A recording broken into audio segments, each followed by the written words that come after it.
Hi, this is my second recording of my observations of children with autism. Um, I I witnessed quite a few kids that were still agitated, as I said in my first video recording. Um, I did notice that there's one particular child who gets very aggressive. He was just dancing around for a video, and he took a shark toy out of some girl's hand or some kid's hand and just hit the kid all of a sudden for no apparent reason. And that particular day, he was spitting on kids, jumping on the trampoline, climbing around. So he was very having a hard time communicating socially for sure. Um, let's see, another little girl wouldn't come to the table when it was center time. There was a boy who smiled at me, and tends to be more social. And they were doing some type of tracing activity, and he could trace pretty well. I really didn't see any kids when it comes to touch who didn't like being touched. That's one of the things I've noticed about this class I've been observing.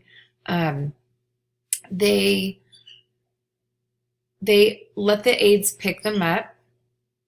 A few of them let they can sit on the aide's lap. There's a couple other kids that will go and tend to gravitate towards the teacher in the corner where she sits, and they like to stand by her. Um, I don't know if I said it in the last video recording, but there was a boy who did allow me, well, he came to sit on my lap, and he just wanted to be consoled. So I thought that was interesting.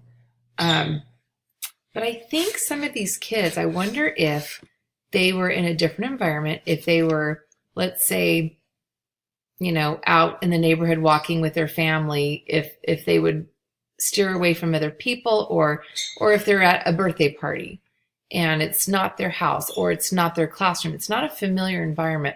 I just wonder if they would have an issue if somebody got too close to them, or if they would feel, I would think that they would feel more insecure in that situation. So if they were out in public, I think that might change their being willing to be touched, or yeah. And yeah. Let's see. There's the one boy that I was talking about in the last recording who is diagnosed ADHD, possibly some autism. He does walk on his tiptoes. He, this past week, was climbing underneath a rolling cabinet. And there's another boy that tends to copy him or follow him. And then it happened again a different day where he was climbing into a metal cabinet that would be a bookshelf, but the shelves themselves were not in there. So it's just the cutout part, and he was laying in there, and this boy was following him. And then there was the cart, like what you would put milk on and lunches and things like that, that was behind that book cabinet. And he was climbing underneath that. And this boy, same boy who was following him, was practically climbing on top of him. And they don't really talk to each other, but they definitely were, one was copying the other as far as behaviors go. And socially, that the first boy who was initiating everything, he gets agitated really easy. He gets very aggressive. It gets very loud. Isn't very. He's okay with the other kids. He doesn't really hurt them or anything. But he was kicking and throwing toys one day. But really, it wasn't towards the kids. It was away from them. I think it was just out of frustration and maybe trying to control his environment a little bit. Let's see. There's the one little girl in class. I think, well, she's the only girl in the classroom, come to think of it.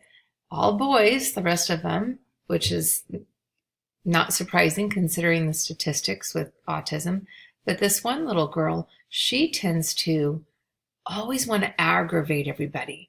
I got to witness outside play on Friday, and she was taking the ball from this one boy who's much more higher functioning. He's mainly in there for, I think, speech and maybe some cognitive things, but I don't think he's autistic, but he's pretty good at playing ball. He can throw the ball really well, can hit the ball. And this one little girl, she took that ball and she was running all over the playground, and she was just going to do anything she could to get negative attention. So socially, she has a really hard time being appropriate. Doesn't really know how to get the positive behaviors. Always going after the negative. And the funny thing is, well, it wasn't so funny, but he was chasing her around and he was persistent. He was not going to give up.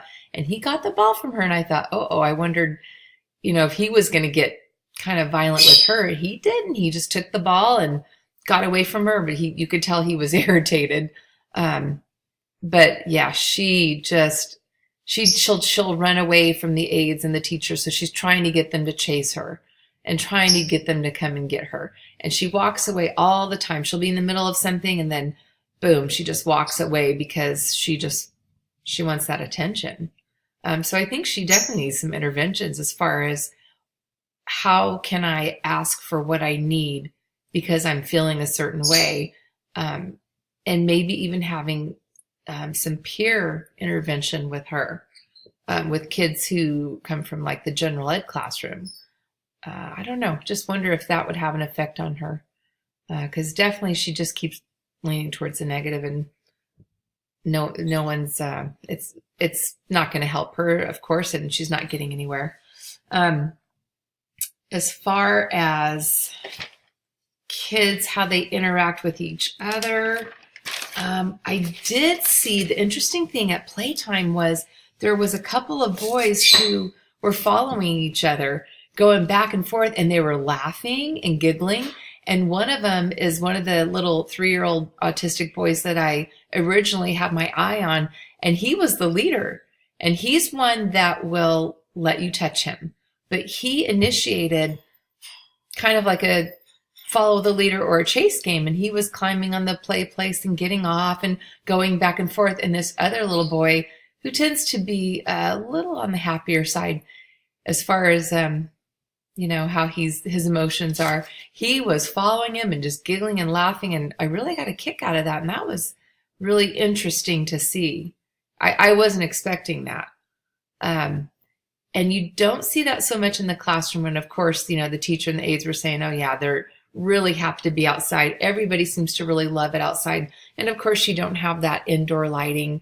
You're outside in the natural light and the air, and there's lots of textures and things to feel and see. And I think that really stimulates them. It's good for them. And I'd like to see, it would be nice to see in that classroom if it was changed around a little bit, if you could change the mood in two ways, socially work on some behaviors, yes, but also maybe control the lighting in there and just see what happens. See if they're, calmed down a little more relaxed and more willing to maybe listen to directions. And I also think video modeling would be just a really cool thing to do with those kids.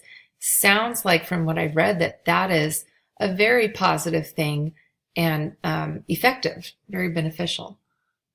So those were some of the highlights of what I saw this week. And I was really glad I got to witness outside play. Like I said, I think that really definitely showed a lot. So thank you for watching, and we'll talk to you soon.